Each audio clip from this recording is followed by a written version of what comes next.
Middle east में युद्ध के बादल लगातार मंडरा रहे हैं। हमला किसी भी वक्त हो सकता है। अब ये कोरी अटकल नहीं है। इजरायल के प्रधानमंत्री बेंजामिन नेतन्याहू ने ईरान के सुप्रीम लीडर अयातुल्लाह खामेनी का नाम लेकर ईरान को युद्ध की खुली चेतावनी दे दी। अमेरिका और इजरायल संयुक्त ऑपरेशन की तैयारी कर चुके हैं और इजरायल ने अपनी युद्ध नीति भी बदल दी है। ईरान ने भी एयर स्पेस बंद करके मिसाइल और एयर डिफेंस सिस्टम सक्रिय कर दिए। इस बीच इजरायल के परमाणु बमों को लेकर एक बड़ी जानकारी सामने आई है। 19 फरवरी 2026 आईडीएफ अधिकारी प्रशिक्षण स्कूल लास्कोफ कैंप इजराइल। और अमेरिका और इजरायल पहली बार खुले तौर पर एक ज्वाइंट ऑपरेशन की तैयारी में दिखाई दे रहे हैं। स्क्रीन पर दिख रहा यह नक्शा संभावित युद्ध की तस्वीर है, जहां डिएगो गार्सिया बेस से अमेरिकी बॉम्बर एक बार फिर ईरान के परमाणु ठिकानों पर बम बरसा सकते हैं और ठीक उसी वक्त इजरायल के फाइटर जेट्स तेहरान पर मिसाइल स्ट्राइक कर सकते हैं। यानी खामेनी के दो दुश्मन मिलकर ईरान पर एक साथ अटैक करने की योजना बना रहे हैं। नीति पर चलता था उसे माबम कहा जाता है, जिसमें सीधा युद्ध न छेड़कर सीक्रेट ऑपरेशन, साइबर हमला और ईरान के प्रॉक्सी नेटवर्क पर हमला किया जाता था। लेकिन अब नेतन्याहू ने ईरान के खिलाफ अपनी नीति बदल दी है। नेतन्याहू ऑपरेशन राइजिंग लायन 2.0 के जरिए खुले टकराव और प्रीएम्प्टिव स्ट्राइक करने की धमकी दे रहे हैं। ईरान ने अचानक अपने बड़े हिस्से का एयर स्पेस बंद कर दिया।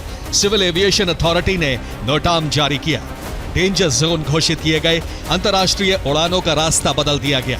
ईरान ने संयुक्त राष्ट्र महासचिव को पत्र भेजकर साफ चेतावनी दी है। लिखा है, अगर अमेरिका हमला करता है तो क्षेत्र में मौजूद सभी अमेरिकी बेस और सैन्य सुविधाएं ईरान के वैध लक्ष्य होंगे।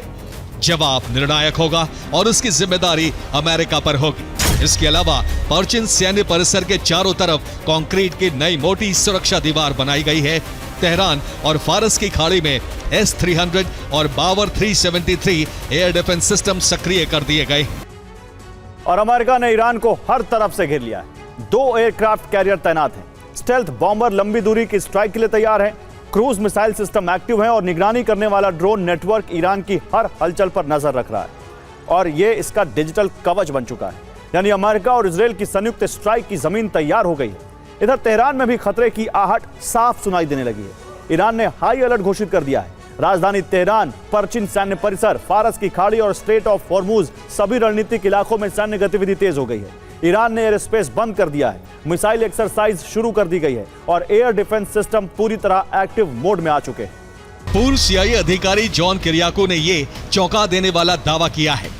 उन्होंने कहा है कि जून 2025 में नेतन्याहू ने अमेरिकी राष्ट्रपति डोनाल्ड ट्रंप पर दबाव बनाने के लिए एटमी हमले की धमकी का इस्तेमाल किया था।